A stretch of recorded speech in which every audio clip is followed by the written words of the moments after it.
یہ 10 جانور اگر آپ کے گھر میں ہیں تو آج ہی گھر سے نکال دو، ورنہ گھر میں اچانک موت کا سبب بن سکتے ہیں، اگنور مت کرنا۔ یہ 10 جانور تقریباً ہر گھر میں ہوتے ہیں۔ بسم اللہ الرحمن الرحیم۔ محترم ناظرین، کچھ ایسے جانور بھی ہیں کہ جن کو گھر میں رکھنا بہت خطرناک ہو سکتا ہے، اور ان میں سے تو کچھ ایسے جانور بھی ہیں جن کے سبب گھروں میں بے وقت موت تک ہو جاتی ہے۔ اس لیے آپ کے گھر میں بھی ان جانوروں میں سے کوئی ایک جانور موجود ہو تو اسے فوراً گھر سے بھی نکال دیں، کیونکہ جب تک وہ جانور آپ کے گھر میں موجود رہے گا آپ کے گھر میں برکت نہیں آ سکتی، آپ کبھی بھی دولت مند نہیں بن سکتے۔ لہٰذا آج کے اس ویڈیو میں نہ صرف آپ کو ان منحوس جانوروں کا بتائیں گے بلکہ ان کو اپنے گھروں سے نکالنے کا طریقہ بھی بتائیں گے۔ لہٰذا اس ویڈیو کو آخر تک ضرور دیکھیے گا۔ محترم ناظرین، جیسا کہ ہم سب جانتے ہیں کہ تمام مخلوقات کو اللہ تبارک و تعالیٰ نے پیدا کیا، لیکن کچھ مخلوقات کو اللہ تبارک و تعالیٰ نے ہمارے لیے حلال اور کچھ کو حرام قرار دیا۔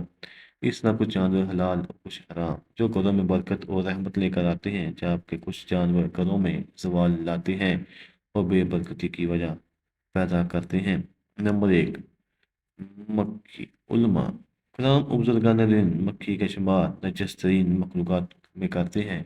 اسلامی تعلیمات کے مطابق مکھی نہ صرف گھر میں بے برکتی لاتی ہے بلکہ رزق کی تنگی لانے کی بھی موجب بنتی ہے۔ یہودی اور عیسائی تو مکھی کو شیطان کا دوست مانتے ہیں، اور اس کی وجہ یہی ہے کہ زیادہ تر جتنی بھی مخلوقات ہیں ان کی دو آنکھیں ہوتی ہیں، جیسا کہ آنکھ انسان کی دو آنکھیں ہیں، اور بہت سے چپاؤں مثلاً کتا، بلی، بکری، گائے، بھینس وغیرہ بھی دو آنکھیں ہیں، لیکن یہ جان کر بھی آپ حیران رہ جائیں گے کہ مکھی کی 3000 آنکھیں ہوتی ہیں، یعنی اس کے منہ کے دونوں طرف 1500 آنکھیں ہوتی ہیں۔ عیسائیوں یہودیوں کا ماننا ہے کہ ان میں سے صرف 2 آنکھیں مکھیوں کو اپنی ہوتی ہیں، باقی آنکھیں شیطان کی ہوتی ہیں، جو ان آنکھوں کے ذریعے سے وہ انسانوں پر نظر رکھتے ہیں۔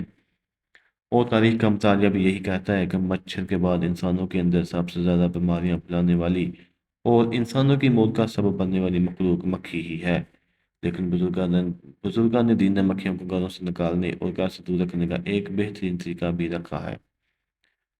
بزرگوں کا کہنا ہے کہ مکھی جس الفیام میں نیاز بو کا پودا بھی کہا جاتا ہے، آپ نے نیاز بو کے پتے لے لینے ہیں اور ان کو مسل لینا ہے، اور گھر کے ہر کونے میں کچھ پتے مسلنے کے بعد پھینک دینے ہیں۔ کچھ دیر میں آپ دیکھیں گے آپ کے گھر میں موجود تمام مکھیاں گھر سے باہر نکل جائیں گی۔ نمبر 2، چھپکلی۔ چھپکلی گھر میں مصیبت اور پریشانی لانے والا جانور ہے۔ علماء کرام بزرگان کا کہنا ہے کہ جس گھر میں چھپکلی پائی جاتی ہے اس گھر میں اچانک سے مصیبتیں اور پریشانیاں نازل ہوتی رہتی ہیں۔ نبی کریم صلی اللہ علیہ وسلم نے تو چھپکلی کو قتل کرنے کا حکم تک دے رکھا ہے، کیونکہ چھپکلی ایک نافرمان جانور ہے۔ جب نمرود کی جانب سے حضرت ابراہیم علیہ السلام کو آگ میں پھینکا جا رہا تھا تو شہد کی مکھی نے اس پر بہت ہی زیادہ افسوس کا اظہار کیا، جبکہ چھپکلی اس پر خوش ہوئی تھی اور نمرود کو حق پر قرار دیا، اور یہی وجہ ہے کہ ناحق کے ساتھ دینے کی وجہ سے نبی کریم صلی اللہ علیہ وسلم نے چھپکلی کو قتل کرنے کا حکم دیا ہے۔ محترم ناظرین، آپ کے گھر میں بھی بہت زیادہ چھپکلیاں پائی جاتی ہیں تو گھر سے چھپکلیوں کو نکالنے کا ایک آسان طریقہ کہ آپ نے انڈوں کے چھلکے لے لینے ہیں، اور گھر کے جتنے بھی کونے ہیں جن کونوں میں چھپکلیاں عام پائی جاتی ہیں ان کونوں میں انڈوں کے چھلکے رکھ دینے ہیں۔ کچھ ہی دنوں میں آپ دیکھیں گے آپ کے گھر میں جتنی بھی چھپکلیاں ہوں گی گھر سے باہر نکل جائیں گی۔ نمبر 3، چوہا۔ چوہے شروع ہی سے انسانوں کو دشمن رہے ہیں، انسانوں کو باری جانی اور مالی نقصان پہنچاتے رہتے ہیں۔